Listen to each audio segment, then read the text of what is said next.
we want to make communication about two issues, and we shall be done.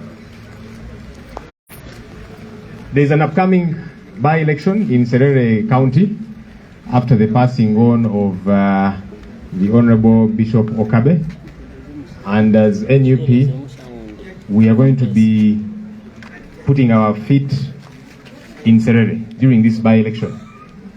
How are we going to do this?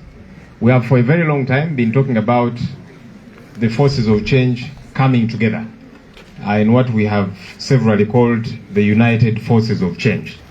Those of us that think Uganda deserves better, there must be change in the way things operate and in leadership generally. And so we keep making every effort to come together. And so we are going to Serere as the National Unity Platform to support the Honorable Alice Alaso, who is the flag bearer of Alliance for National Transformation, ANT. It is what leadership calls for. That sometimes you lie a little for the bigger good, for the bigger cause. And that's what we are doing as NUP. We did that in Soroti. We supported the FDC candidate. And of course, yes, whatever happened did happen. We believe that the candidate we supported won that election overwhelmingly. So we are going to Serere, and we believe the Honorable Alice Alaso will win with the support of the rest of us among the forces of change. It is the right thing to do, and that is why we are doing it. We have our teams. We even have some of our comrades who expressed interest, who have come along in this decision, and they're going to speak to you very shortly. The other issue is about the abductions. I'll let the SG expound on that when he comes to speak at that time.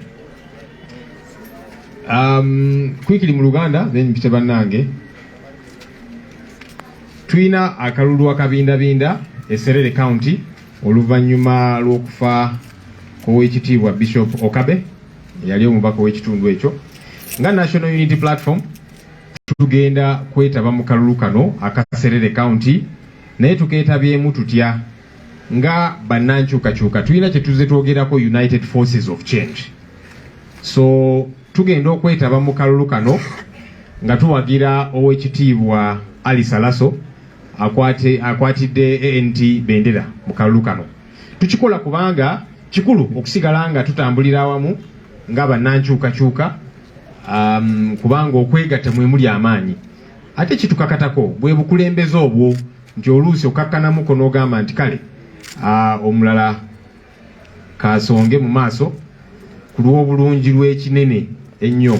Nga NUP kino twakikola bwe twagenda e Soroti ne tuwagira candidate wa FDC, era tukkiriza candidate waffe oyo yawangula. Mwalaba ebyaliyo byonna, naye kyali kikulu okulaba nti nga bannankyukakyuka nga twegasse nga tutambulira awamu kye twagala okukola ku luno, era twasazeewo okuwagira Honorable Alice Alaso kubanga kye kituufu ekyokukola. Tulina osigala nga tulaba engeri gye tukolera awamu nga bannankyukakyuka.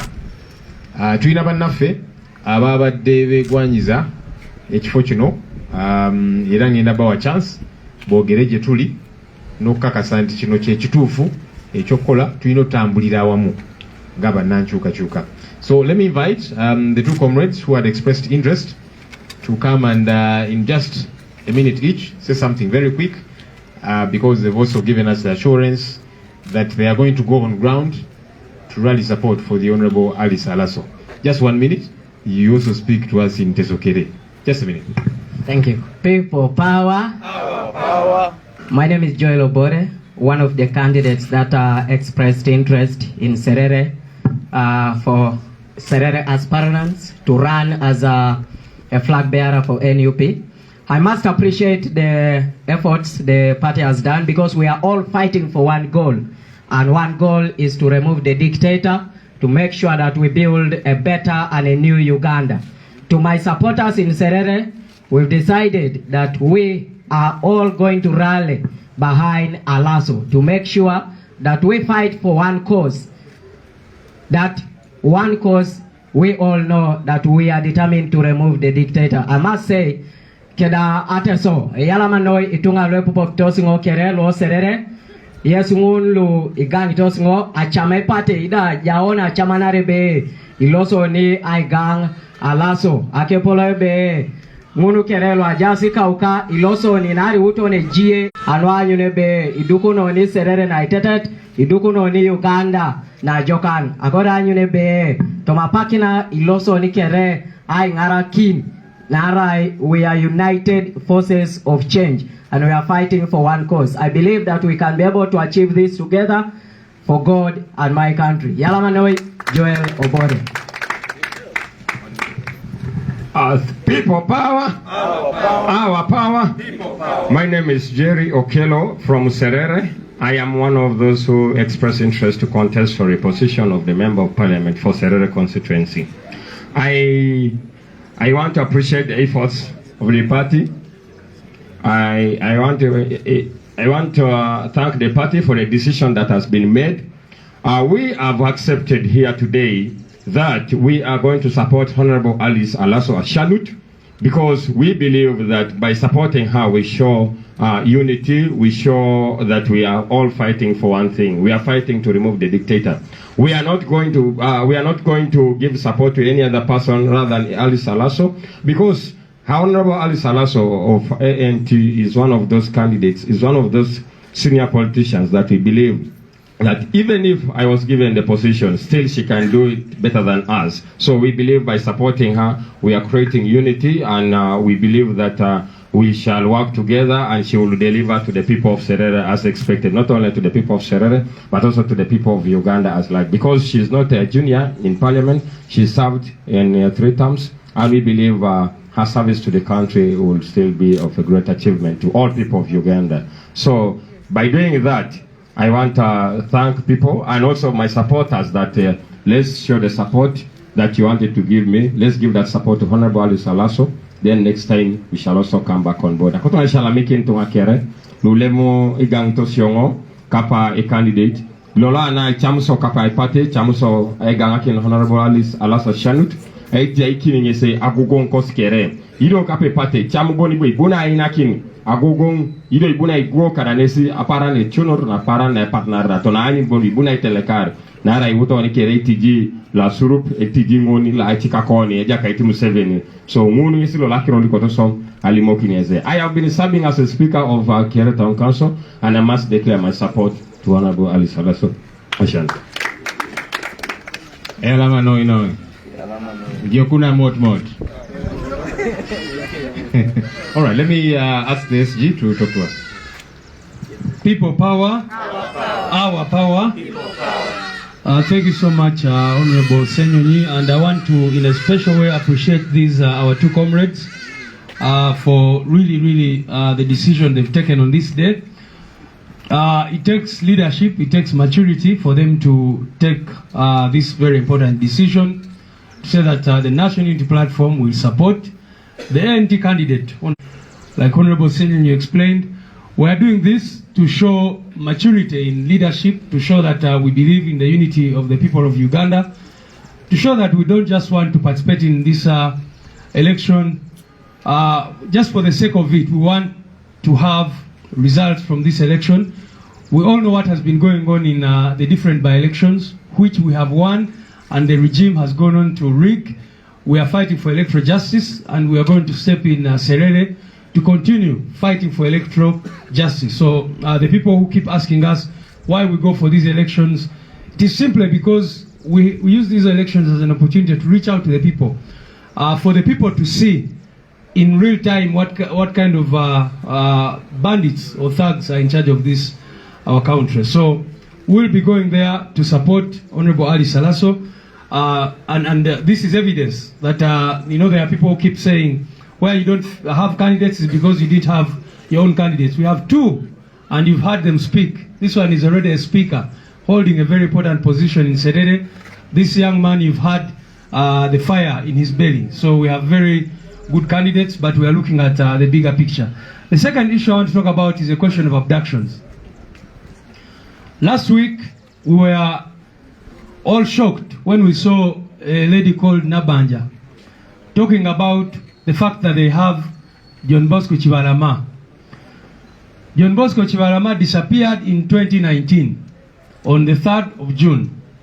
We have been looking for him since then up to now, and only to see Nabanja saying that they have Chibalama, that he was arrested for attacking whatever in October last year. And so it is very, very, very unfortunate that these are the kinds of people, and to see that they are downplaying such an important issue of abductions, denying. So Bario Musi also talking about this in a casual manner. Up to now, they are abducting our people. Last week, they abducted a young man who we don't even know where he is up to now. We even have a report as of today that there are people who were abducted last night. Our human rights team is trying to verify all this information. So it is very, very shameful for the so-called Prime Minister to come out and start downplaying these issues. Up to now, we still have over 20 people, many of whom disappeared during the election.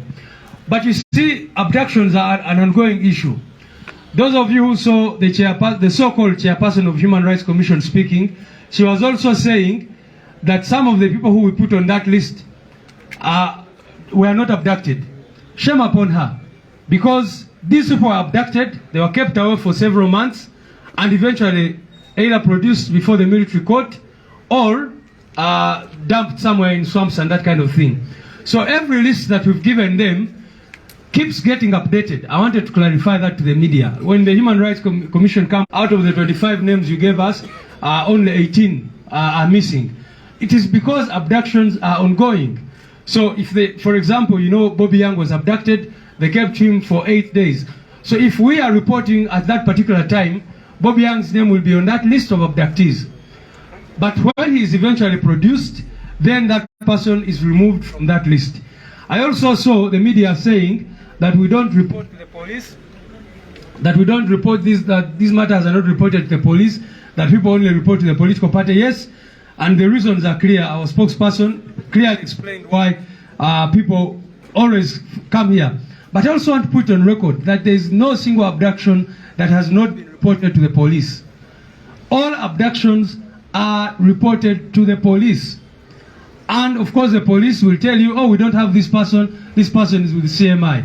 When you go to CMI, they say the person is with ISO. You look for the person, and many of the people eventually, you cannot find them. I have a letter here, for example, which I wrote to the chairperson of Human Rights Commission on the 29th of November last year.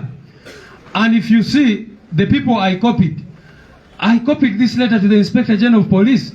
I copied this letter to the chairperson of the Human Rights Committee of Parliament. I copied this to the Minister of Internal Affairs. So when Nabanja says that we do not report these things to government agencies, she's simply lying, and it is definitely not true what she was saying. And we are looking, so now that Chibalama, we shall go back to court again to apply for habeas corpus. But if you say that you have someone who was abducted in 2019, and the wives, the children have not been given an opportunity to see this person, regardless of what charges you say the person committed, the person has rights under the law. And of course, the good thing is that they are confirming. They even brought out 5 people who we did not have on our list, and said that these people had been held for 5 months before they were produced. If you saw her ridiculous statement, that's what it was saying, that they had 5 people in custody, and that these people were produced before court after 5 months. Shame upon you. How do you take people and detain them for 5 months before you produce them before a court of law, when the law says that you must produce someone before court within 48 hours? So, tuli wano kirungi nnyo nti twogedde ku nsonga Serere, nange okwogera ebigambo byange. Njagadde nnyo okwebaza bano baganda baffe ababadde bakandidati baffe, naye nga bwe tubuze tubagamba tuli United Forces of Change, tukkiriza nti bonna bonna bannankyukakyuka tulina okukolera wamu okulaba nga tusigukulula nakyemalira afutubadde ku ggwanga lyaffe emyaka 37 wetwogerera. Jo babadde bajaguza olunaku lwa tarehe 6 nga giweze emyaka 42 bukya batandika struggle yaabwe, naye nga bebogerako nti bajja kulwanyisa ate bebakyakola abductions, okusiba abantu nga tebalina musango n'ebirala bwe bityo. N'olwekyo tukiriza nti oyo nakyemalira tugenda mujjako nga tukoledde wamu fenna. So nga NUP tusazeewo okuwagira Honorable Ali Salaso olwekyo ekifaananyi kye twagala okujjayo ekya United Forces of Change. Ensonga y'okubiri kye njogeddeko ebadde ya kiwamba bantu ekikyagenda mu maaso. Wiiki ewedde mwena mwalaba omukyala gwe bayita Nabanja ng'avaayo okwogera ku nsonga zino. Omuntu gwe osuubira nti muzadde nti asobola otegeera obulumi abantu bwe bayitamu ku nsonga z'ekiwamba abantu, naye n'avaayo ng'abalaata n'agamba abo bamenyi b'amateeka. Kale bwe bamenyi b'amateeka mubatwale mu kooti mukkirize abantu baabwe okubalaba. Yavaayo n'agamba nti Kibalama be bamuyina. Kibalama yabula mu 2019, John Bosco Kibalama. Ne bwe twogerera famire ebadde munoonya tebamulabangako. Kakati bw'oba ogamba nti mwamukwata ne mumusiba mumutwale mu kooti, abantu bwe mubakirize bamutuukeko, abantu basobole okufuna obuwerero. Naye n'ekirala okusinziira ku bigambo bya Nabanja engeri gy'ayogedde nti be bamuyina tujja kuddayo mu kooti nga mukimanyi tubadde tugenda mu kooti, era tusabe ekibaluwa ekyo kye bayita habeas corpus nti muleete Kibalama bw'aba mulamu oba mufu. Naye kati engeri gye baadmitinze bo nti be bamuyina oluvannyuma lw'emyaka 4 bamutuleetere abantu baabwe abantu be basobole okumulabako. Mwalaba oyo omukyala naye yeeyita chairperson w'akakiiko k'eddembe ly'obuntu ng'ayogera ku nsonga zino ng'agamba ate abantu be twateeka ku lisiti abamu baali tebaawambibwa, naye akimanyi bulungi nnyo nti ekiwamba abantu kikyagenda mu maaso.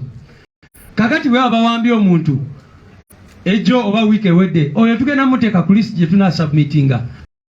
Bw'aba avuddeyo kyo tekitegeeza nti teyawambibwa. Kati Bobi Yang mumulabe bamuwambye ennaku 8 nga tebanamutwala mu kooti. Tugenze ne tumulaba mukomera kati gyali ku upper prison.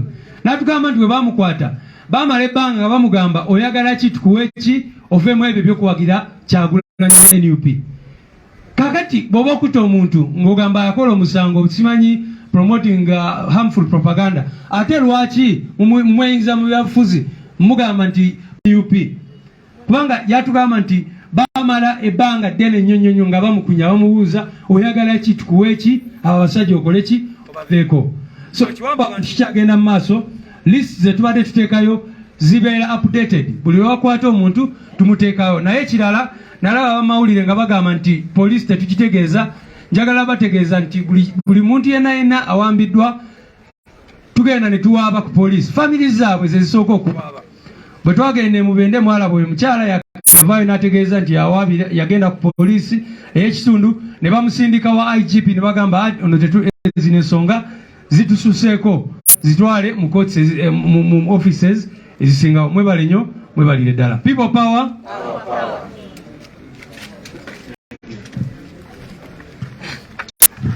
People power. Our power. People power. Our power. Fellow leaders and members of the press, good morning. I just have one point, just to congratulate our members for accepting to support Aris Saraso, Honorable. I've seen Aris for a very long time, and I think and believe that she's going to be the candidate we have been looking for. Congratulations, gentlemen. Thank you for accepting, to support her. We'll be there to support her from all the regions of Uganda. People power. I want to call upon all our members in Soroti, because Serere is just a constituency, but we need all those efforts from across the district, from across all the constituencies, and even all the other leaders from Northern Region. I am glad the Vice President for Northern Region is here. I want to call upon all of you, people power out there.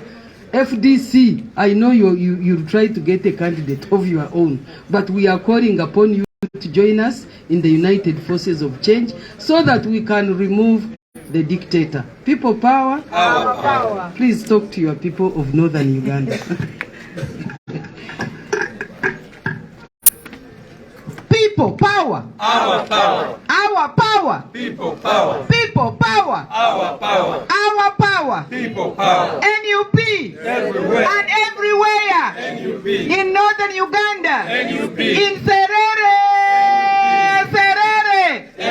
Congratulations. Thank you so much, the team from the press, for your patience with us, because we had to do consultation. NUP believes in consultations and negotiations. I want to congratulate the candidates very, very much. Those who have honorably stepped down. Eyalama Noi. Congratulations. And you are moving here more powerful because you have that drive and commitment that the candidate that we support, Honorable Alice Alaso Ashanat, is going to win. I would like to be flanked by my colleague here. Our power. People power. People power. Our power. Yalama ngonoi. E bus dolol a camera na unu kerite ngo yalama. E bus lolo ngonoi. E ka kiror rasi akelo Agnes. Kapeledio district. Yes, we are everywhere in practice. I thank our team for this noble cause. We are putting in practice the request for the forces, united forces of change, to field and support one candidate. It's not easy because these are all credible candidates, but it takes real men and real women and a political party that has the request of the communities and citizens in their heart to do that. My people of northern Uganda, what we did in Omoro, much as our victory was grabbed, it was raped, it was defiled, we are battered, but we are not deterred. We are descending on Serere from the day of nomination. Maemiombe woro ngazwarua pere karamojwa amuke andro teso abadaki ati asi alosi orikoko asi oposi badiki amachora te echokini amorindi uko ama ikidi asi alosira. Today is not the day for talking. Today we just launched in practice what we speak. We are walking the talk. We are the united forces of change. We lead in action. On behalf of my president, who must be watching us, I call upon all the Ugandans. We descend on Serere. We show these thieves, these robbers, that they could have succeeded. But we also now know the tricks. We do, by the way. And we are going to make sure we descend on Serere in practice, physically. We also want to make sure our press that are always that force, that power that saves us a lot, are present with us. We thank you. And those in diaspora, let's not despair. Let us inspire. Let's come together and yet embrace this another opportunity to show how we want the new Uganda, how we want our leadership, how we want to represent the will of the people. Yes, we condemn the continuous abductions and the continuous reaching out to people. We want to buy you. We are not selling anything. We are not selling anybody, and we are not going to be bought. We are not. We refuse. Agasi. Agasi. Urikoko agasi. So we reject. Women are going there to die. When our schools, the children have descended in places not worthy to learn in. When our own people are not safe in their own country, we have nothing to sell. We are demanding for justice at all costs. And we are descending on Serere with. And so let's not drop the ball. Let's keep insisting until they release all our people. If they've committed an offense, take them to court. If you killed them, bring them, so that we give them a decent burial. Because that happens. There is a 75-year-old man from Kasese called Costa Mohonja, who was killed in custody after he had been abducted at the city mortuary without telling the family, and then eventually they buried it under the guise of, you see, no one came to claim this person. But you abducted him from his home. How do you say he doesn't belong anywhere, no one knows about him. So let's keep up this pressure. Ababadde balowooza nti era nga babyogereyo mu gavumenti n'abalala nti ya NUP ezo lisiti zeefulumya nti bano abantu baawambibwa bya bulimba, kakati amazima gatandise okuzuuka. Munaye tulina abantu aboogera ennyo oluusi ebigambo ne bibasimattuka. Kati mwawulidde Nabbanja yavuddeyo n'akakasa nti John Bosco Kibalama be bamulina. Bazze bakyegaana ekyo kumala emyaka 4 kubanga John Bosco Kibalama yawambibwa 2019 kati byamusimatuse n'abyogera. Kati kitegeeza n'abalala bonna be tubadde tubanja be babalina. Era tusigale nga tubanja abantu baffe bano. Oba bazze emisango be bagamba mubatwale mu kooti. Oba mwabatta mubaleete tubaziike. Kubanga bino bibeerawo. Juzi mwalabye omukulu wa myaka 75 okuva e Kasese ayitibwa Costa Muhonja. Yawambibwa okuva ewuwe ne bamutwala eyo ne bamutulugunya ne bamutta ne bamutwala ku City Mochare. Wayiseewo ennaku ne bamuziika eyo mulimbo. Mbwanti kakati ono talina babe tewali yazze kubanja mulambo guno banabanja batyanga temwabagamba timwamusse kubanga mwamugamba mujje ewuwe. So bino bibeerawo. Abantu bano bamwabatta mubatuwe tubaziike. Naye tulemereko nga tubanjiza ddala abantu bano balina abantu baffe. Honorable Kaluya sanga okubona kuno bulina kubeera in fact yido tulamwiseeko mu Lusoga. Honorable Kaluya is one of our formidable leaders all the way from Busoga, and we are glad that he's part of the team. Tulamwiseeko dakika ndala. No, sir. Thank you very much, Honorable Senyonyi. It is a very, very wonderful day today that we are actually, as NUP, walking the talk. When we say we are the United Forces of Change and we bring out this gesture, I think we are on the right path. I want to thank our leadership and most especially our president for having this kind of approach towards the liberation of Uganda. Abatuuliriza mwenna tuli basanyufu nnyo olwaleero okulabika nti tusobodde okubeera n'ekikolwa kino ekiraga obumu nga aba opposition abagezaako okulwanyisa nakyemalira ne banne. Kino kye tukoze olwaleero kyongera okulaga nti obukulembeze bwaffe buli mu kkubo ettuufu era tugenda kusobola okuwamba oba okutwala obukulembeze bwe batunyaga mu ddembe era nga tuyise mu mitendera mituufu. Ab'e Serere tubagamba nti ffe tujja mu bumalirivu obw'ekitalo okulabika nti tutwala obukulembeze obw'e Serere. Ebyo byonna bye nga batukola elections tubyetegekedde, naye ffe tujja kwongera okulabisa gavumenti eno n'okulabika nti tukola ekyo ekituufu. Abantu baffe ab'e Busoga twongera okukakasa nti kino kye tulikola olwaleero kyongera okulaga obumu nga opposition, okulaga obumu nti ffe tuli kulwanirira okulabika nti tulwanisa oyo nakyemalira nga tubita mu bwegayisi. Tuli kujeserere okwongera okuwagira Honorable Ali Salaso mu nsonga eya by-election eriyo. Mwebale ino, mwebale irala, nsigaire Andrew Kiza Kaluya. Era zena nayongera okubiriza gavumenti nti ekendeze oba erekere abductions era n'abaana baife abali mu makomera bonabona tudda kulwana mpaka nga tubatwereyo. Mwebale ino, mwebale irala. Tusangaire baba. Okay. Hey, their hands. Okay, I'll give chance to about 3 questions. Tuveyo. Isim. Sikawili. Sita kange Nicholas.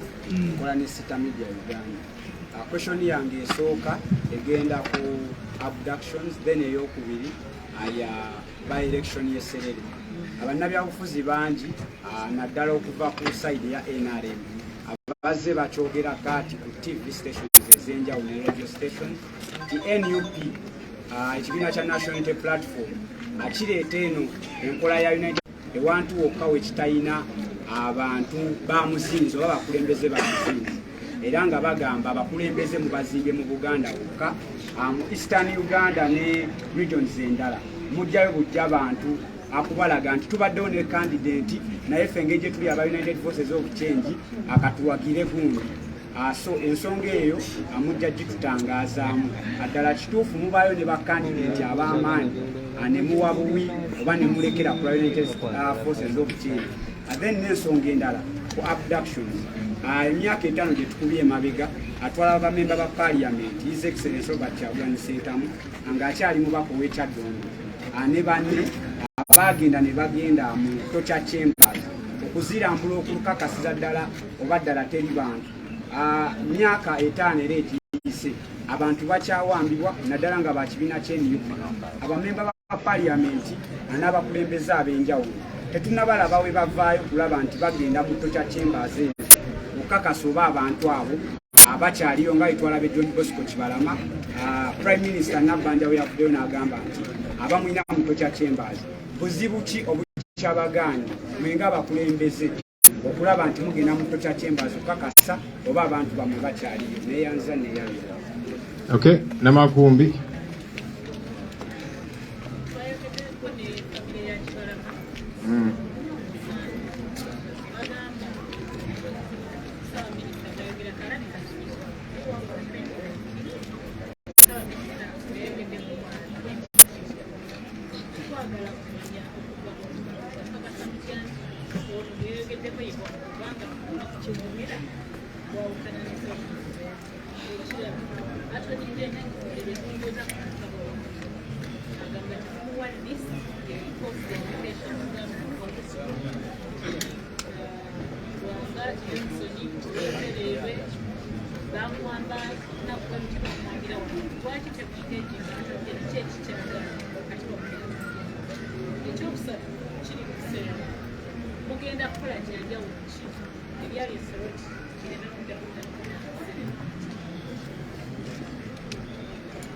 Okay, one more. Yes, sir. Nze Sematimba Bwejire. Ekyange kigenda eri SG. NUP yasazeewo okuwagira mukyala Ali Salasa ayogerwako kyekibalobedde okumutuleetera okubeera nga tumulabako wano naye ne tuwulira ku kigambo ki.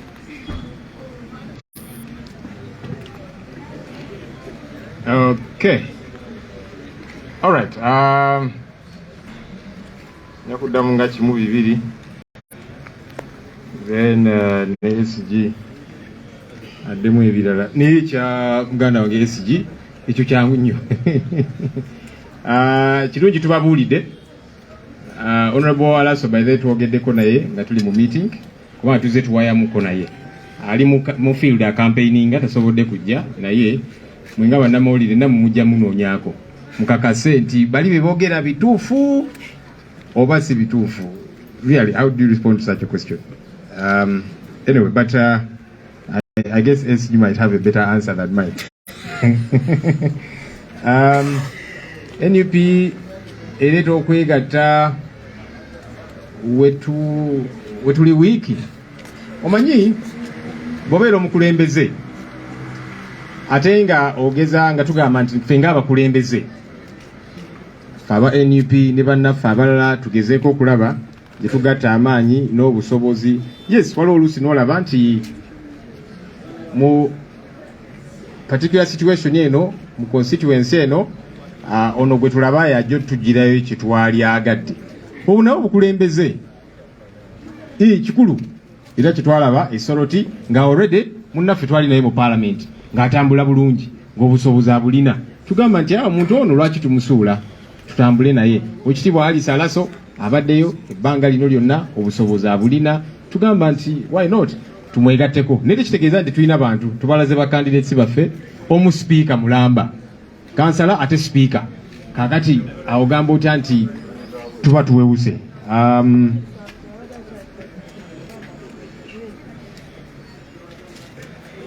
Ensonga ey'okugenda mu torture chambers banaye mujjukira nti abaka bagenda okulambula torture chambers zino akakiiko ako era ne babagoba n'amamundu.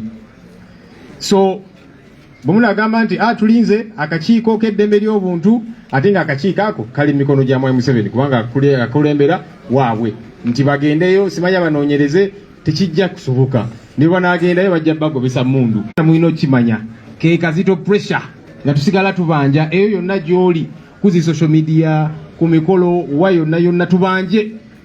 So tunagamba nti tulinze akakiiko k'eddembe mu parliament kagendeyo oba eno Uganda Human Rights Commission tugirinze ekole ku nsonga zino tejja zikolako kubanga muze muwulira akakulembera oyo Mariam Wangadya ngagamba nti manyi abantu bano abamu bagenda ne basoomooza poliisi kyovudola ababakuba tannanoonyereza n'ayogera bw'atyo so bw'omugamba nti mugenda kwesigama ku bantu abo munaye kiba kya bwereere tusigale nga tuteekawo akazito mu buli ngeri yonna. Maybe finally then the SG will respond to the others. AG says it does not have a list. Attorney General Kigwe mwogerako kubanga twasooka okwanjula list eno ku parliament ng'eriko ebyogera ku bantu bano bonna ono yawambibwa ku lunaku luno okuva mu kifo kino n'amannya gaabwe gonna list zino bazirina lwakwewuddisa lwakwebuzaabuza kubanga ne Kibalama bazze bamwegaana kaakati yavuddeyo nabbanja nakkiriza nti Kibalama be bamulina ate tajja tubuzaabuza nabbanja nti nze nabadde njogera ku Kibalama omulala aliwa Kibalama gwe tubadde tubanja ya John Bosco Kibalama eyawambibwa 2019 so katusubire nabbanja tajja kuvaayo ne yeebuzaabuza nze nali njogera ku mulala omulala ani kala amutubuulira oyo so tetwagala kuwuddisibwa. Very quickly, these lists we have severally made them available. We first released this list in Parliament, shared it with all of these, and from where? So they should stop pretending that they do not know about these issues. They know. They have been in Chibalama all the while. Now, Nabanja has come out to clarify that they have him. Okay, I'm hoping she will not come out now to pretend. You see, I was talking about another Chibalama. Which one? Because the only Chibalama we have all came from here. I want to say we have a delegation from Teso, from Serere specifically, and I would like them just come here to tell the world, to tell doubting Thomases that we are Noop, we are everywhere. Where are you? Where are we people? You others rode on their motorcycles up to here, from Serere, from Teso Kere. We are everywhere, and that is how solidly report the need for change, the need to deliver a new Uganda that Noop is positioned to do. Thank you. Yeah, while Honorable Kalulu was speaking, I remembered that we still have 13 people who were arrested 2 weeks back, more than 2 weeks back, for attending prayers in Jinja. Up to now, they are still in detention. Yesterday, they came to court and were not released on bail, so we are waiting to see what happens. The only question I want to respond to is the question of the Attorney General and all these regime officials who keep saying, now I have this list here. I told you I'll give you a copy of this letter, which I wrote on the 29th of November 2022. And this is what I attached. This is a list showing some of the people who were abducted, where they were abducted from, the specific dates, including the contact numbers of their spouses, children, or their parents, etc., etc. So let those who will not lie to you that we don't give them complete information and all that. They have all the information about the missing people. So that Attorney General knows very well. This letter, like I said, I copied it to all these people, including the Speaker of Parliament. And there is a stamp, a received stamp here, to show that this letter was received by the Uganda Human Rights Commission, the Office of the Minister of Internal Affairs, the IGP, the United Nations Office for Human Rights, the US Embassy, all these received a copy of this letter showing the details of the family members of the people who were abducted. So it is wrong and false for them to keep saying that. Kusonga y'abantu bano abawambibwa si kituufu nti Ssaabalobezi wa gavumenti n'abalala bye bavaayo ne balimba nti tebalina details. Abaziina twazibawa. Era eno ebbaluwa gye nasembayo kuwandika nagiwandiika ennaku nga 29 z'omwezi ogw'Okwakubiri 2022.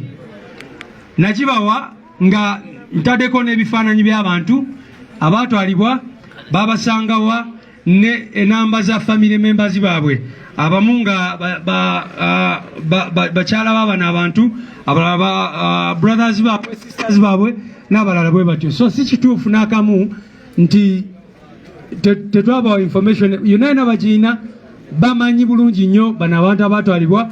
In any case bebabatwala mu lw'amateeka kyova olaba Nabbanja after 4 years oluvannyuma lw'emyakiriza nti Kibalama bamwina. Okuddamu ekibuuzo nti tumanyi tutya ntono Kibalama ye Kibalama waffe abadde asoma ebbaluwa yennyini gye twamuwandikira n'agamba n'ajja olupapula naye ono Kibalama ffe abamwina nooza akakatambi mu abakakwata ng'asoma ebbaluwa yennyini lisiti yaffe gye twamuwa n'agamba ku lisiti yaabwe waliwo Kibalama era Kibalama ffe abamwina. Kale oyinza ogamba nti mwasooka ne mubuzaako Samoya then ne muddamu ne mumukwata Lasiya mumuleete famire ye emulabe muleme omutereka eyo ng'abantu tebamanyi. Muganda wange abuuziza lwaki Honorable Alaso tali wano ali ku ground era naffe tujja musangayo ojja kutulaba nga tuli ku ground nga twogera naye. People power. Thank you.